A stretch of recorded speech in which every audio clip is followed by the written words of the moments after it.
Zack Snyder is a good filmmaker. Okay. Batman v Superman: Dawn of Justice is a good film. If you say so. His only bad movie is Sucker Punch. Okay. Did you see Rebel Moon? Don't talk. My stomach hurts.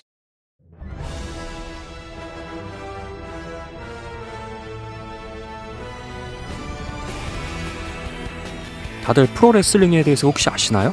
진짜로 스포츠로 취급되는 아마추어 레슬링과는 다르게 프로레슬링은 해외에서든 국내에서든 예능으로 취급을 받습니다. 짜고 치는 게 일상인 바닥이라고요. 그런데 헤비 팬들이나 프로레슬러들은 이걸 하나의 예술로 보는 경향이 있습니다. 선수들이 그림이라면 링은 캔버스, 이런 식으로요. 이 의견에 대해서는 저도 프로레슬링의 팬이기 때문에 동감하는 바입니다. 그런데 예능이기 때문에 작가들이 있습니다. 각본도 따로 존재하고요. 그렇기 때문에 문학작품이나 드라마처럼 기승전결이 당연히 있겠죠? 그런데 이렇게 기승전결이 있는데 선수들끼리 합이 안 맞거나 선수 자체의 기술들이 엉성하거나 돌발 상황이 일어난다면요? 관중 분위기는 죽어버릴 테고 영상으로 박제되어서 조리돌림을 당하겠죠. 그리고 여기에서 재미없는 선수가 있겠죠? 그게 바로 베런 코빈이라는 선수입니다. 물론 현재는 그나마 나아졌지만 몇 년 전만 하더라도 쓰는 기술 몇 개만 쓰면 남는 게 없어서 그 기술들이 써버리고 나면 관중 분위기가 죽는 선수였습니다. 멸칭으로 움짤형 프로레슬러라는 별명이 붙기도 했죠. 그게 바로 맨 오브 스틸이 영화 내내 보여주는 모습입니다. 클립이나 움짤로만 보면 멋져 보이기는 한데 영화 전체와 따로 노는 부분이 한둘이 아닌데다가 전체적 분위기가 억지적이라는 것이에요. 서두가 길었습니다. 본격적으로 맨 오브 스틸의 문제점을 지적해 보겠습니다.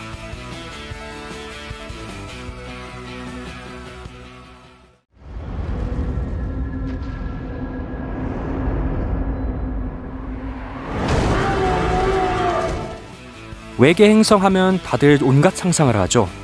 물로 100%로 이루어진 곳, 지상은 황량하지만 지하에 엄청난 도시를 지어놓은 곳, 또는 공중에 띄어진 도시들 같은 장소를 보면 무슨 생각이 들까요? 와, 한번 가보고 싶다는 생각이 들거나 더 보여줘 하는 생각이 들기 마련이죠. 그런데 맨 오브 스틸의 크립토는? 일단 먼저 책을 보죠. 그래픽 노블에서 나온 크립토는 이렇게 생겼습니다. 고도로 발전된 과학기술로 인해 첨단 산업이 풍부한 미래 도시. 그런데 영화에서는 그냥 못생겼어요. 뭘 보여주고 싶은지를 모르겠는 행성이다, 이 말입니다. 쓸데없이 칙칙하고 고급 기술이라는 것이 눈에 띄질 않아요.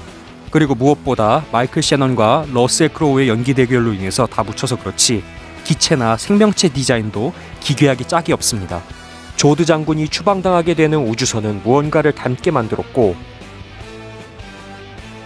조엘이 타고 나는 생명체는 아바타에 나온 멜 짐슨의 열화판입니다.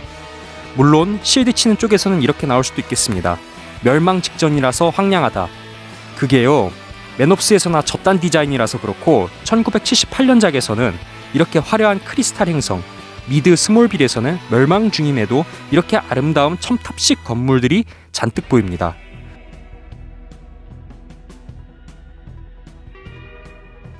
보통 히어로들의 부모들은 어떨까요?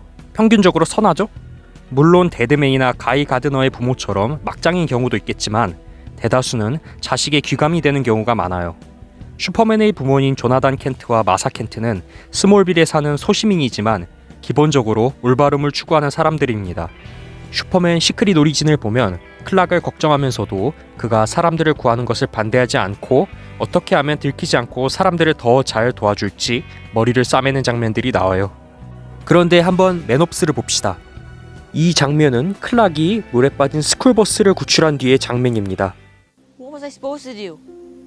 Just let him die?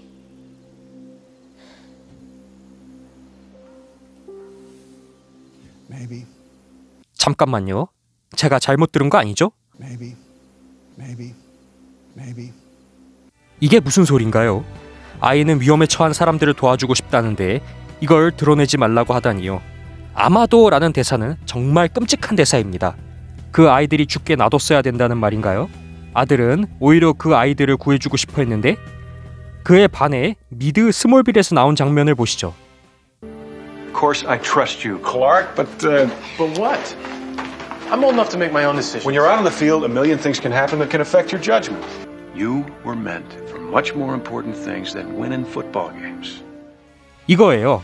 오히려 조나단은 미식축구에서 클락의 능력을 이용해 우승하는 걸 원하는 게 아닌 더 큰 뜻을 위해 움직이라고 아들의 정신을 고취시켜줍니다. 어차피 저 능력은 천년만년 못 숨기는 걸 아는 거죠. 그런데 맨옵스에서는 무조건 숨기려고 하잖아요. 전 이해가 안 되네요. 그리고 사망신을 보면 걔는 본인이 살리고 클락더러 구하지 말라고 손을 내줬죠? 정체가 드러날까봐 두려워서? 이미 인간을 뛰어넘은 속도를 가진 아들에게 구해주지 말라고 그러는 건 대체 무슨 의도로 집어넣은 장면인가요? 비극을 추가하기 위해서 잭 스나이더가 연출했다고 할 수 있겠네요. 그런데 이런 장면을 넣으면 자칫하다가는 조나단이 아들을 못 믿는다는 오해를 살 수가 있잖아요. 억지 심파 장면입니다. 정작 따뜻한 슈퍼맨을 보여준 슈퍼맨 4 올 시즌에서는 가족뿐 아니라 애완견 그리고 어린 시절 사랑하던 여자인 라나 랭까지 구해주는 장면이 나오죠. 그리고 1978년 슈퍼맨에서는요, 심장마비로 조나단은 죽습니다. 그런데 그 이후 장례식에서 클락은 이 대사를 하죠. All those things I can do, all those powers, and I couldn't even save him. 이걸로 슈퍼맨에게 인간성이 추가되었다고 저는 봅니다. 그런데 억지로 죽음을 선택하는 저 장면은 You're Superman. You fight for truth, justice. You save people. I don't even know how to wrap my head around this. You're invincible? I'm a little tough-skinned, that's all.